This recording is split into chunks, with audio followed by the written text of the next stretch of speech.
ഈ രാഹുൽ ഗാന്ധിയാണോ ഇന്ത്യയുടെ മതനിരപേക്ഷതയെ സംരക്ഷിക്കാൻ പോണത്? താൽക്കാലിക അധികാര താല്പര്യങ്ങൾക്ക് വേണ്ടി സംസ്ഥാനങ്ങൾക്ക് അപ്പുറത്തും ഇപ്പുറത്തും പോകുമ്പോൾ നിലപാട് സ്വീകരിക്കുന്നത്? നിശബ്ദത പാലിക്കുന്ന രാഹുൽ ഗാന്ധി ഇവിടെ വന്നിട്ട് കോൺഗ്രസ്, ബിജെപിയും CPIയും ഒരേപോലെ ഞാൻ എതിർക്കുന്നു എന്ന് പറയുമ്പോൾ ഈ നാട്ടിലെ ജനങ്ങൾ അതിന്റെ കാപട്യം ശരിയായി തിരിച്ചറിയും.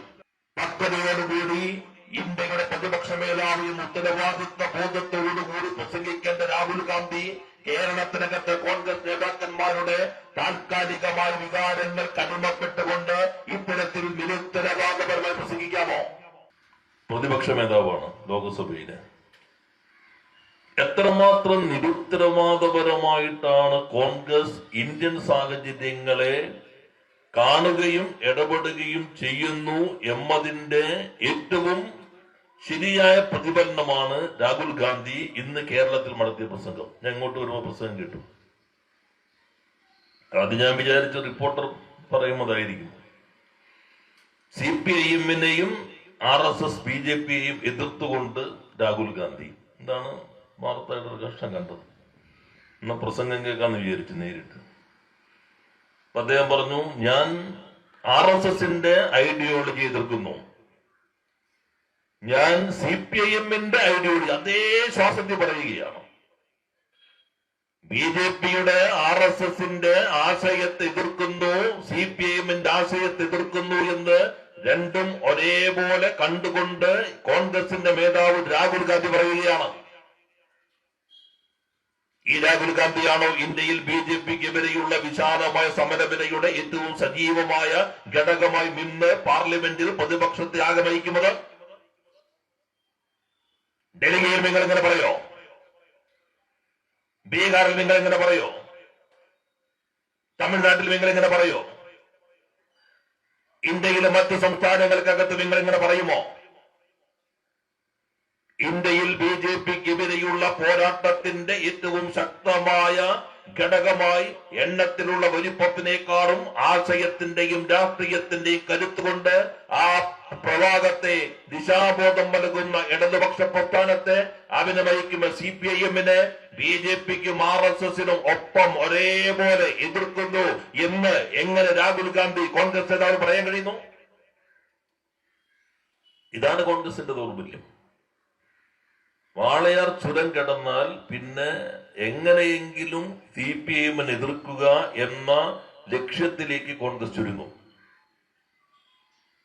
എന്നാൽ യഥാർത്ഥത്തിൽ എങ്ങനെയാ കോൺഗ്രസ് RSSന്റെ പ്രത്യയശാസ്ത്രത്തെയും അവന്റെ രാഷ്ട്രീയ പ്രയോഗത്തെയും എതിർത്തിട്ടുള്ളത്? രാഹുൽ ഗാന്ധിക്ക് ഒഴിഞ്ഞു മാറാൻ കഴിയുന്നതാണോ ഇന്ത്യയിൽ BJPയുടെ വളർച്ചയ്ക്ക് ഉള്ള സാഹചര്യം സൃഷ്ടിച്ച ആ പരിസരത്തുമെന്ന്? ഇവിടെ നമ്മുടെ നാട്ടിൽ ചില കോൺഗ്രസ്സുകാർ പറയില്ലേ, BJPയും കമ്മ്യൂണിസ്റ്റുകാരും പുറത്തുനിന്ന് പിന്തുണച്ചത് കൊണ്ടാണ് 2 സീറ്റ് ഉണ്ടായി BJP വളർന്നെന്ന് പറയല്ലോ. ചിലപ്പോ നമ്മളും പറഞ്ഞത് അത് ശരിയാണല്ലോ. പുറത്തുനിന്ന് പിന്തുണയ്ക്കുമ്പോ 2 അല്ല, 2 ആണെങ്കിൽ പിന്നെ പുറത്തുനിന്ന് പിന്തുണയ്ക്കേണ്ടി വരില്ലല്ലോ, അപ്രസക്തമാവില്ലേ. BJP 2 BJPയുടെ തുടക്കമല്ല, അത് തുടർച്ചയാണോ? അത് ജനസംഘത്തിന്റെ തുടർച്ചയാണോ? 1952 ഇന്ത്യയിൽ ആദ്യത്തെ പാർലമെന്റ് തെരഞ്ഞെടുപ്പ് നടക്കുമ്പോൾ ഹിന്ദുത്വ ശക്തികൾക്ക് 10 സീറ്റ് ഉണ്ട്. ജനസംഘത്തിന്റെ 3 ഉൾപ്പെടെ 10 സീറ്റ് ഉണ്ട്. ആ 10 സീറ്റുള്ള ഹിന്ദുത്വ ശക്തികളുടെ ബ്ലോക്കിന്റെ മേധാവാണ് ശ്യാമപ്രസാദ് മുഖർജി. ആ ശ്യാമപ്രസാദ് മുഖർജിയാണ് ഇന്ത്യ വിഭജിക്കപ്പെട്ട് പാകിസ്ഥാൻ രൂപീകരിച്ചു. ലിഖായത്ത് ഖാൻ അവിടെ പ്രധാനമന്ത്രിയായപ്പോ ആ ഒഴിവിൽ ആ ശ്യാമപ്രസാദ് മുഖർജിയെയാണ് നെഹ്റു ഇന്ത്യയുടെ മന്ത്രിസഭയിൽ ഉൾപ്പെടുത്തിയത്. അത് 10 സീറ്റ് ഉണ്ട്. പിന്നീട് 65-67 കൈ കഴിയുമ്പോൾ 35 സീറ്റുണ്ട് ഇന്ത്യൻ പാർലമെന്റിൽ ജനസംഘത്തിന്. പിന്നെ ജനസംഘം ജനതാ പാർട്ടി ലയിച്ചു. പിന്നെ പുറത്തു വന്ന് BJP ആയി വന്നു. അപ്പോഴെ 2 തുടക്കമല്ല, 35ന്റെ ഇടർച്ചയുടെ തുടർച്ചയാണ് ഈ 2 എന്നുള്ളത്. ആ 2 85ആയി. 85 ആയപ്പോഴാണ് ഇടതുപക്ഷവും ഈ 85ഉം പുറത്തു നിന്ന് പിന്തുണയ്ക്കുന്നത്. അല്ലാതെ പുറത്തു നിന്ന് പിന്തുണയ്ക്കുമ്പോ 2 അല്ല. പക്ഷെ എങ്ങനെ 85ലേക്ക് എത്തി? ഒരിക്കലും ആരും മുങ്ങിത്തപ്പി എടുക്കരുത് എന്ന ധാരണയോടുകൂടി നെഹ്റു പൂട്ടി സരയൂ നദിയിലേക്ക് എറിഞ്ഞു കളഞ്ഞ താക്കോലുണ്ട്. അതാണ് തർക്കഭൂമി എന്ന് പിന്നീട് വിശേഷിപ്പിക്കപ്പെട്ട ബാബറി മസ്ജിദിനോട് ചേർന്നുള്ള പ്രദേശം. അവിടെ രാജീവ് ഗാന്ധി ശിലാന്യാസത്തിന് സൗകര്യം കൊടുത്തു. രാജീവ് ഗാന്ധിയുടെ ലോകസഭാ തെരഞ്ഞെടുപ്പിന്റെ പ്രചരണത്തിന്റെ തയ്യാറാക്കിയ മണിശങ്കർ അയ്യർ തയ്യാറാക്കിയ പ്രസംഗം മാറ്റിവെച്ചുകൊണ്ട് അയോധ്യയിൽ നിന്ന് ആരംഭിച്ച പ്രചരണത്തിൽ രാജീവ് ഗാന്ധി പ്രസംഗിച്ചു രാമരാജ്യം. അതാണ് ഞങ്ങളുടെ മുദ്രാവാക്യം. BJP അല്ല ആദ്യം രാമരാജ്യം എന്ന തെരഞ്ഞെടുപ്പ് മുദ്രാവാക്യം വെച്ചത് കോൺഗ്രസ്, രാജീവ് ഗാന്ധി. വിശ്വനാഥ് പ്രതാപ് സിംഗ് എഡ്രൈ കോൺഗ്രസിൽ നിന്ന് മാറി നിൽക്കുന്ന ഘട്ടം, അഴിമതിക്കെതിരെ ബൊഫോഴ്സ് അഴിമതിക്കെതിരെ വലിയ വികാരം രാജ്യത്താകെ ഉയർന്നു നിൽക്കുന്ന ഘട്ടം. ആ ഘട്ടത്തിൽ ഒരു വശത്ത് മുസ്ലിം പീഡനം എന്നുള്ള സുപ്രീം കോടതി വിധിക്ക് ശേഷം കോൺഗ്രസിനാൽ ചാർത്തപ്പെട്ട ആ സംഭവത്തിൽ നിന്ന് ഹിന്ദു വോട്ടുകൾ കൂടി സമാഹരിക്കാൻ രാജീവ് ഗാന്ധിയാണ് ഫൈസാബാദ് ലോകസഭാ മണ്ഡലത്തിൽ പ്രചരണത്തിന് തുടക്കം കുറിച്ചുകൊണ്ട് പ്രസംഗിച്ചു രാമരാജ്യം, വിശ്വാസത്തിന്റെ വർഗീയ പ്രയോഗം. അത് പോട്ടെ, എല്ലാ ചരിത്രത്തിലേക്കും പോകുന്നില്ല. എന്നാൽ തെരഞ്ഞെടുപ്പിൽ കിട്ടിയില്ല, ഭൂരിപക്ഷം കിട്ടിയില്ല. VP സിംഗ് പ്രധാനമന്ത്രിയായി. ആ മന്ത്രിസഭയെ BJP പുറത്തു നിന്ന് പിന്തുണയ്ക്കേണ്ടി വന്നത് എന്തുകൊണ്ടാണ്? അകത്ത് കയറിയാൽ പിന്തുണയ്ക്കില്ല എന്ന് ഇടതുപക്ഷം പറഞ്ഞതുകൊണ്ട്. അകത്ത് കയറിയാൽ BJP കൂടിയുള്ള ഒരു മന്ത്രിസഭയെ പിന്തുണയ്ക്കാൻ ഇടതുപക്ഷം തയ്യാറല്ല എന്ന് പ്രഖ്യാപിച്ചത് കൊണ്ട് പുറത്തു നിൽക്കേണ്ടി വന്നു. ആ പുറത്തു നിൽക്കുന്ന ഘട്ടത്തിൽ അയോധ്യയിൽ രഥയാത്ര, അദ്വാനിയുടെ രഥയാത്ര അയോധ്യയിൽ രാമക്ഷേത്രം പണിയാൻ ഗവൺമെന്റ് വിശ്വാസ വോട്ടെടുപ്പ് നേടി. VP സിംഗ് ഇടതുപക്ഷ ശക്തികൾ, BJP പുറത്തേക്ക് വന്നു. BJP VP സിംഗിനെ താഴെ ഇറക്കാൻ. അന്ന് പാർലമെന്റിന്റെ പ്രധാന പ്രതിപക്ഷം കോൺഗ്രസ്. ആ പ്രതിപക്ഷത്തിന്റെ മേധാവ് രാഹുൽ ഗാന്ധിയുടെ പിതാവ് രാജീവ് ഗാന്ധി. VP സിംഗ് രാജീവ് ഗാന്ധിയോട് പറഞ്ഞു, പാർലമെന്റിന്റെ ചരിത്രത്തിലെ ഏറ്റവും ഉജ്ജ്വലമായ പ്രസംഗങ്ങളിൽ ഒന്നാണ് VP സിംഗ് കാവ്യാത്മകവും രാഷ്ട്രീയ ഉള്ളടക്കത്താൽ സമ്പന്നവും മതനിരപേക്ഷ ചിന്തയാൽ പ്രോജ്വലവുമായ പ്രസംഗം VP സിംഗ് അന്ന് പാർലമെന്റിൽ നടത്തി. രാജീവ് ഗാന്ധിയോട് VP സിംഗ് ചോദിച്ചു, നമ്മൾ തമ്മിൽ തർക്കങ്ങളുണ്ട്, ഞങ്ങൾ രാഷ്ട്രീയ നിലപാടുകളോട് നിങ്ങൾക്ക് വിയോജിപ്പുണ്ടായിരിക്കാം, പക്ഷെ ഇവിടെ വോട്ടെടുപ്പ് നടക്കുന്നത് ഒറ്റ പ്രശ്നത്തിലാണോ? ഞാൻ ഈ കസേരയേക്കാൾ ഈ രാജ്യത്തിന്റെ മതനിരപേക്ഷതയെ മാനിക്കുന്നു. VP സിംഗ്, ഈ രാജ്യത്തിന്റെ പ്രധാനമന്ത്രി കസേരയേക്കാൾ പ്രധാനം മതനിരപേക്ഷതയാണ്. മതന്യൂനപക്ഷങ്ങൾ സുരക്ഷിതമായി ജീവിക്കാൻ കഴിയണം. ഓരോരുത്തർക്കും അവരവരുടെ വിശ്വാസങ്ങൾക്കനുസരിച്ച് ജീവിക്കാൻ കഴിയണം. അതിനെ തകർക്കാൻ BJP ശ്രമിക്കുന്നു. ബാബറി മസ്ജിദ് തകർക്കാൻ അദ്വാനിയുടെ രഥയാത്ര വന്നു. ഈ പ്രധാനമന്ത്രി കസേരയേക്കാൾ വലുത് എന്റെ രാജ്യമാണ് എന്ന് കരുതി അദ്വാനിയെ അറസ്റ്റ് ചെയ്യാൻ ഞങ്ങൾ ധൈര്യം കാണിച്ചു. മിസ്റ്റർ രാജീവ് ഗാന്ധി, നിങ്ങൾ എവിടെ നിൽക്കുന്നു? ബാബറി മസ്ജിദ് തകർക്കാൻ ശ്രമിച്ച അദ്വാനി അറസ്റ്റ് ചെയ്തതിന്റെ പേരിൽ ന്യൂനപക്ഷമായി മാറിയ മതനിരപേക്ഷതയെ സംരക്ഷിക്കാൻ നിലപാട് സ്വീകരിച്ച ഞങ്ങൾക്കൊപ്പമോ? അതോ ബാബറി മസ്ജിദ് തകർത്ത് ഈ രാജ്യത്തിന്റെ മതനിരപേക്ഷതയെ തകർത്ത് ഇന്ത്യയെ മതരാഷ്ട്രമാക്കി മാറ്റാൻ ശ്രമിക്കുന്ന BJPക്കൊപ്പമോ? നിങ്ങൾ പറയണം. ഇന്ത്യയുടെ പാർലമെന്റിന്റെ ചരിത്രത്തിൽ വർഗീയതയ്ക്കൊപ്പമോ മതനിരപേക്ഷതയ്ക്കൊപ്പമോ എന്ന ചോദ്യത്തെ അടിസ്ഥാനപ്പെടുത്തി നടന്ന ആദ്യത്തെ ചരിത്രത്തിലെ ഏക വോട്ടെടുപ്പ്. അതിനു മുൻപ് ഇങ്ങനെ ഒരു വിഭജനമേ ഉണ്ടായിട്ടില്ല. ഇങ്ങനെ ഒരു പ്രശ്നത്തെ അടിസ്ഥാനപ്പെടുത്തിക്കൊണ്ട് വിശ്വാസ വോട്ടെടുപ്പ് ഉണ്ടായില്ല. എവിടെ നിൽക്കുന്നു? മതനിരപേക്ഷതയ്ക്കൊപ്പമോ വർഗീയതയ്ക്കൊപ്പമോ? എവിടെ നിന്ന്? കോൺഗ്രസ് BJPയോടൊപ്പം ചേർന്ന് വോട്ട് ചെയ്ത് VP സിംഗിനെ താഴെ ഇറക്കി. കോൺഗ്രസ് വർഗീയതയ്ക്ക് അനുകൂലമായ നിലപാട് സ്വീകരിച്ച് മതനിരപേക്ഷ നിലപാട് സ്വീകരിച്ച VP സിംഗിനെ അധികാരത്തിൽ നിന്ന് താഴെ ഇറക്കി.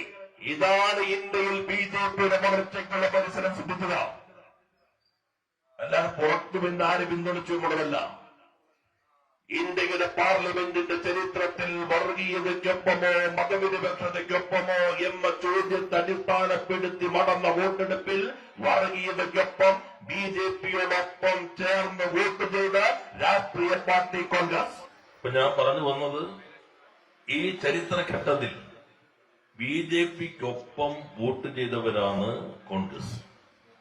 ഇത് ചരിത്രത്തിൽ ഇത് വസ്തുത ഇങ്ങനെ കിടക്കുന്നുണ്ടെങ്കിലും മറ്റേ ഭാഗം ആളുകൾ പറയുന്നു, ഇന്ത്യയിൽ BJPയുടെ വളർച്ച ഇവിടെ നിന്നാണ്. അത് ശിലാന്യാസം അനുവദിച്ചാകാം, അല്ലെങ്കിൽ VP സിംഗിന്റെ ഗവൺമെന്റിനെ താഴെ ഇറക്കുന്നതിന് വേണ്ടി ഒന്നിച്ച് വോട്ട് ചെയ്ത ആ ചരിത്രഘട്ടം. അതിനുശേഷമാണ് BJP ഇന്ത്യയുടെ രാഷ്ട്രീയ അധികാരത്തിലേക്ക് വരുന്നത്. കേരളം നോക്കിക്കോളൂ. പട്ടാമ്പിയിൽ EMSനെ തോൽപ്പിക്കാൻ മുന്നണി ഉണ്ടാക്കിക്കൊണ്ട് BJPയുമായി അന്നത്തെ ജനസംഘവുമായി ചേർന്നതാരാ? ജനസംഘം അവന്റെ സ്ഥാനാർത്ഥിയെ പിൻവലിച്ചുകൊണ്ടാണ് EMSനെ പരാജയപ്പെടുത്താൻ കോൺഗ്രസും ജനസംഘവും ഒന്നിച്ചു നിൽക്കണം, കമ്മ്യൂണിസ്റ്റുകാരെ തോൽപ്പിക്കേണ്ടത് നമ്മുടെ പൊതു ഉത്തരവാദിത്തമാണ് എന്ന് പ്രഖ്യാപിച്ചത്. പട്ടാമ്പിയിൽ പക്ഷേ ആ മുന്നണിയെ പരാജയപ്പെടുത്തിക്കൊണ്ട് EMS കേരള നിയമസഭയിലേക്ക് വിജയിച്ചു. വടകര ബേപ്പൂർ പിന്നെ രാഷ്ട്രീയ ചർച്ചകളിൽ എപ്പോഴും വരുന്നതാണ് കോലീബി സഖ്യം. കേരളത്തിൽ BJPക്കെതിരെ ശക്തമായ നിലപാട് സ്വീകരിക്കാൻ കോൺഗ്രസ് ഇപ്പോഴും തയ്യാറാകുന്നുണ്ടോ? രാഹുൽ ഗാന്ധിയുടെ ഈ പ്രസംഗം യഥാർത്ഥത്തിൽ BJPയെയും CPIMനെയും ഒരേപോലെ എതിർക്കുന്നു എന്ന അദ്ദേഹത്തിന്റെ പ്രസംഗം ദേശീയ തലത്തിൽ BJPയെ സഹായിക്കലല്ലേ? BJPക്കെതിരെയുള്ള വിശാലമായ മതനിരപേക്ഷ ജനാധിപത്യ ഉള്ളടക്കമുള്ള ഇന്ത്യ ബ്ലോക്കിനെ ദുർബലപ്പെടുത്തലല്ലേ? പക്വതയോടുകൂടി ഇന്ത്യയുടെ പ്രതിപക്ഷ മേധാവി എന്ന ഉത്തരവാദിത്വ ബോധത്തോടുകൂടി പ്രസംഗിക്കേണ്ട രാഹുൽ ഗാന്ധി കേരളത്തിനകത്ത് കോൺഗ്രസ് നേതാക്കന്മാരുടെ താൽക്കാലികമായ വികാരങ്ങൾ കടിമപ്പെട്ടുകൊണ്ട് ഇത്തരത്തിൽ നിരുത്തരവാദപരമായി പ്രസംഗിക്കാമോ? ഈ രാഹുൽ ഗാന്ധിയാണോ ഇന്ത്യയുടെ മതനിരപേക്ഷ സംരക്ഷിക്കാൻ പോകുന്നത്? താൽക്കാലിക അധികാര താൽപര്യങ്ങൾക്ക് വേണ്ടി സംസ്ഥാനങ്ങൾക്ക് അപ്പുറത്തും ഇപ്പുറത്തും പോകുമ്പോൾ നിലപാട് സ്വീകരിക്കുന്നത്? നിങ്ങൾ BJPക്കെതിരെ ശക്തമായ നിലപാട് സ്വീകരിക്കുന്നു, ആശയപരമായി പോരാടിക്കൊണ്ടിരിക്കുന്നു എന്ന് പറയുമ്പോഴല്ലേ രാഹുൽ ഗാന്ധി പ്രതിപക്ഷ മേധാവായി ഇരിക്കുന്ന ഇന്ത്യയുടെ പാർലമെന്റിൽ രാഹുൽ ഗാന്ധിയുടെ ഏറ്റവും പ്രധാനപ്പെട്ട വക്താക്കൾ, കോൺഗ്രസിന്റെ വക്താക്കൾ ലോകത്താകമടങ്ങും മോഡിയെ സ്തുതിക്കുന്നത്? അത് തെറ്റാണെന്ന് നിങ്ങൾ പറഞ്ഞോ? ഇവിടെ നിന്നുള്ളൊരാൾ മാത്രമല്ല, മറ്റു നേതാക്കന്മാർ പറഞ്ഞില്ലേ, കാശ്മീരിൽ 370 വകുപ്പ് റദ്ദാക്കിയത് ധീരമായ തീരുമാനം കോൺഗ്രസിന്റെ നേതാവോ? രാഹുൽ ഗാന്ധി തള്ളി പറഞ്ഞോ? അങ്ങനെയുള്ള ആളുകൾ കോൺഗ്രസിനകത്ത് ഇടമില്ല എന്ന് പറയാൻ ധൈര്യം കാണിച്ചോ? ജമ്മുകാശ്മീരിൽ 370 വകുപ്പ് റദ്ദാക്കി അവിടെയാകെ രാഷ്ട്രീയ നേതാക്കന്മാരെ തലവറയിലാക്കിയപ്പോ അന്ന് പാർലമെന്റിൽ രാജ്യസഭയിൽ ജമ്മുകാശ്മീരിന് കോൺഗ്രസിന്റെ മേധാവായ MP ഉണ്ടായിരുന്നു, ഗുലാം നബി ആസാദ്. അദ്ദേഹത്തിന്റെ ബംഗ്ലാവിലിരുന്നു. ഇന്ന് നമ്മോടൊപ്പം ഇല്ലാത്ത CPIMന്റെ ജനറൽ സെക്രട്ടറി നേരെ വിമാനത്തിൽ ജമ്മുകാശ്മീരിലേക്ക് പോയി, ശ്രീനഗറിലേക്ക്. യൂസഫ് തരീഖാമിയെ കാണണമെന്ന് ആവശ്യപ്പെട്ടുകൊണ്ട് അദ്ദേഹത്തെ വിമാനത്തിൽ നിന്ന് ഇറങ്ങാൻ അനുവദിച്ചില്ല. ഒരു കോൺഗ്രസ് നേതാവ് കൊണ്ടോട്ട് പോയില്ല. സീതാറാം യെച്ചൂരി ജമ്മുകാശ്മീരിനെ പ്രതിനിധീകരിക്കുന്ന പാർലമെന്റ് അംഗമല്ല. ഗുലാം നബി ആസാദ് ജമ്മുകാശ്മീരിനെ പ്രതിനിധീകരിക്കുന്ന രാജ്യസഭാംഗം, കോൺഗ്രസിന്റെ അന്നത്തെ പ്രവർത്തക സമിതി അംഗമാണ്. അദ്ദേഹം പോയേയില്ല. നേരെ തിരിച്ചു വന്ന സീതാറാം യെച്ചൂരി സുപ്രീം കോടതിയിലേക്ക് പോയി. എവിടെ നിന്ന് കോൺഗ്രസ്? പിന്നീട് കോൺഗ്രസിന് പ്രസ്താവന വന്നു. ആ 370 വകുപ്പ് റദ്ദാക്കിയതിന് ധീരമായ നടപടിയെന്ന് കോൺഗ്രസിന്റെ നേതാക്കന്മാർ അന്തർദേശീയ തലത്തിൽ വാദിക്കുമ്പോ നിശബ്ദത പാലിക്കുന്ന രാഹുൽ ഗാന്ധി ഇവിടെ വന്നിട്ട് കോൺഗ്രസ് BJPയും CPIയും ഒരേപോലെ ഞാൻ എതിർക്കുന്നു എന്ന് പറയുമ്പോൾ ഈ നാട്ടിലെ ജനങ്ങൾ അതിന്റെ കാപട്യം ശരിയായി തിരിച്ചറിയും. എത്രയെത്തുന്ന കേരളത്തിലല്ലേ നിയമസഭയിൽ തന്നെ പ്രതിപക്ഷ നേതാവ് പറഞ്ഞു, CPIMന്റെ BJP ഞങ്ങൾ ഒരേപോലെ ശത്രുക്കളായി കാണുന്നു. അദ്ദേഹമല്ലേ ഗുരുജി ഗോൾവാൾക്കറുടെ മുൻപിൽ ഇങ്ങനെ വിളക്ക് കൊളുത്തി വെക്കുന്നത്?